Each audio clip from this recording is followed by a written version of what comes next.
Okay, Nick and Andy, we have a big game coming up this weekend in the Premier League. Manchester City against Chelsea. Nick, fair to say that City are the overwhelming favourites for this one, given the run they're on, De Bruyne being back, pulling the strings, Haaland back, hungry and scoring goals. But is there hope for Chelsea with the way that they play? Because I was at Stamford Bridge when these two teams met earlier in the season. It was an incredible 4-4 draw, end to end, a lot of chances on the counter for Chelsea. Can we see something like that being replicated at the Etihad this weekend?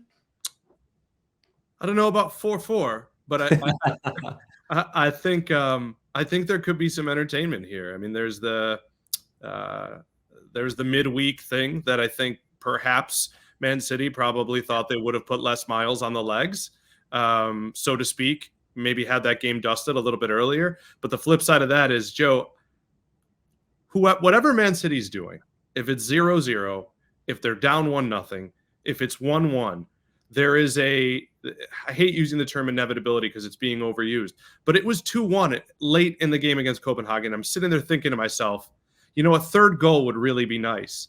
And it's almost like the pressure, there's that expectation, like, can they find a third goal? And then they still do. And there's something about what we've been talking about with the title race that says, I think Man City is creeping towards their best. And it's happening at a great time, and they've done that before. And while I really, really like Chelsea to make a game out of this, I am terrified if I'm playing Man City right now. It's true, right? I mean, there's very few injuries, Andy, which have been key for them now with this kind of uptick in form after that slump they had in December. Obviously, any team's going to miss De Bruyne and Haaland, which City did. But I'm looking at this, and this is just a bit of a scary one for City in terms of Chelsea have matched up pretty well against the big boys this season. They always seem to have risen to the occasion, drawn against Liverpool, Arsenal, Man City at home. Yes, it's a different kind of situation, but they're getting a few players back to fitness and good form now. If you look at Enzo, the way he's been playing, Christopher and Nkunku back in the mix. So a bit of a different Chelsea team, this one, and hard to predict what they're going to deliver, I think, not even from one game to the next, but from one half of football to the next right now. Yeah, I mean, that's the inconsistency of effectively a manager having his first few weeks with his new team. When you consider all of the injuries that they had starting from the summer and then even more added on as the season began, and Pochettino is just now, and I think I said this a couple of weeks ago, finally starting to have kind of a preseason-ish period with some of these players and putting the team together and working on whatever it is that he wants to implement into the club. The only problem with that is now it also comes with some questions about, well, how long is he going to be in the job? Should he continue to be in the job because of what the start has been? Obviously, that's completely unfair on him, and it's not probably the best way forward for Chelsea to go about kind of rebuilding what the club is.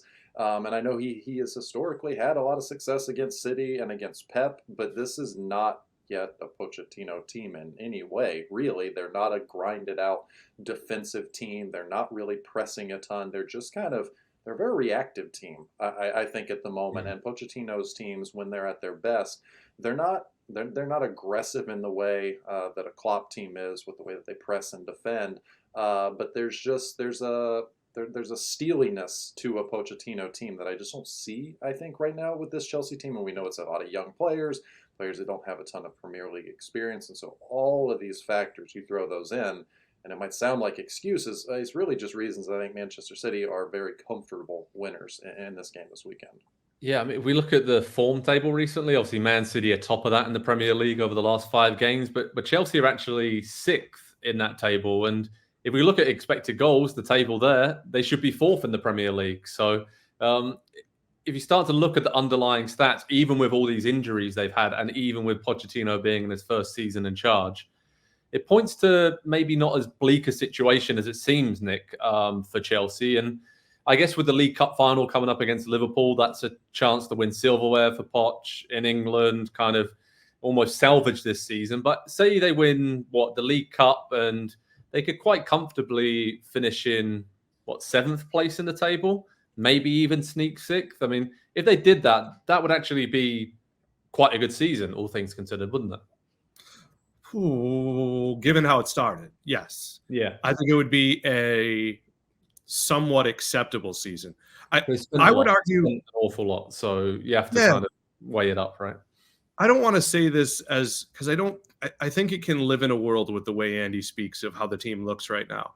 But it might sound like I'm arguing against it. I think Chelsea at the moment, the way that they're playing, especially the first half of the last game we saw, is a high floor, low ceiling team. They had something like 65, 70% of the ball, but I still don't think they know each other. Mm-hmm. And looking at the way they were in the final third and thinking about Nkunku and going back to the start of the season and the many chances missed by Jackson, who, to his credit, was getting into those positions. I just think to myself, until they figure each other out, if they finished anywhere higher than fourth, even if we were starting the season now, you'd say, yeah, that's a good next step. So I would call sixth maybe a success given the way they started, but I just don't think they know each other. I think they are starting to look like a team that knows what Poch wants them to do. But there's a lot of, and I hate to say this about, especially a man who looks like a pirate, but Conor Gallagher is a little bit of a little engine that could, right? Showing up at the right places, working his socks off.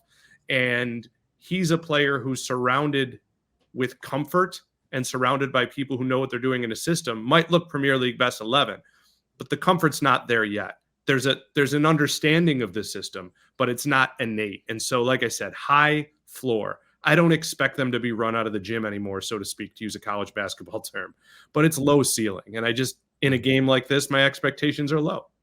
Looking forward to seeing Gallagher rock up with a parrot on his shoulder and a nice gold hoop earring the next time he plays. But I think with Chelsea, the frustrations are clear that they can't finish the chances or haven't done that consistently throughout the season. But also, it's really like 50-50 flip of a coin stuff, because when you, again, think about the injuries first season, a lot of new players bedding in, it's almost like, well, the potential's there. And we saw that in their last game against Crystal Palace, where first half struggling, second half tweaked a few things, went a bit more aggressive, with two central strikers, pushing Palmer and Gallagher really up in those high number 10 positions. And they turned it around. Of course, they won it late, but I think they still have that extra quality with Palmer, with Sterling, when Gallagher gets on the end of things, and Nkunku, he can stay fit. I think that gives them a really good chance of staying in this game, Andy. But when we look at key battles, trying to keep Kevin De Bruyne quiet, that will come down to Enzo and Moises Caicedo. They're getting better as a partnership and individually, but I still don't think they're going to win that battle, are they? No, probably not. But it does. It clearly has the makings of a Pochettino midfield there. You've got a ton of industry in there, and I think ultimately there might be some questions over where does the chance creation come from midfield? And that was always a bit of a problem for Spurs when Pochettino was there. Aside from the period where Christian Eriksen was kind of at the top of his game, they always struggled with that a bit.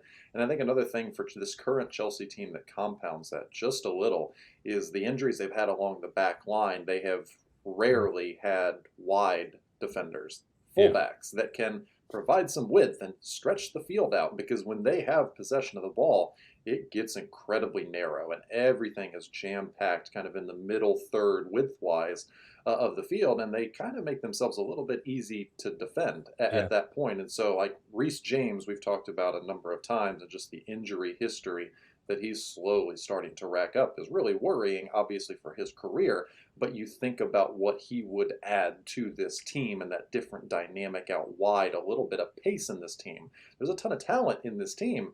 There's not a ton of game changers. There's not a ton of players that are going to go one-on-one and win a battle like that. And so just I look at the players that they don't have available. If you look at the whole entire squad, and sure, they've signed enough players to be able to say this, but you look at the whole entire squad, and I think you can piece it together. But again, Pochettino has just not had all of those options available to him at one point this season. Yeah, and you're right with the fullbacks against Palace again. That second half, and they were great. Chilwell, Malo Gusto were told to just go high up the pitch. They knew that the holding midfielders could, just protect them a little bit. But I think Chelsea are better when they're just a bit loose and just going for it attack-wise. And we saw that in the reverse game against Man City, against Arsenal, and to some extent on the first day of the season against Liverpool. So I think actually playing these teams higher up in the league brings the best out of Chelsea, because they have more space to operate in. and they can be very dangerous on the counter. Pochettino's teams always did that at Spurs, by the way. Exactly. Very frustratingly so. Score prediction from you, Nick Mendola, for this one? Yeah, 2-1 or 3-1, and I'll go 2-1 because I think you guys might be going in a different direction. Andy, what direction are you going in? Nick knows me well. I'll take the 3-1. Okay. I'll take 3-2 to Man City. I think there's going to be a lot of goals end to end.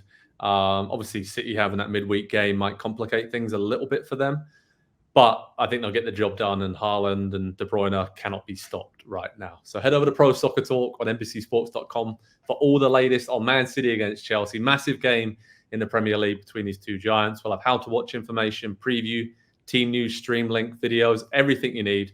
Man City against Chelsea. It should be a beauty.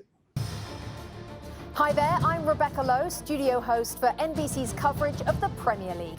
Don't forget to hit subscribe to watch more videos all season long. And for even more Premier League content, from original series to live matches, head over to Peacock. And be sure to tune in for Premier League mornings every weekend on USA Network and on Peacock. We will see you there.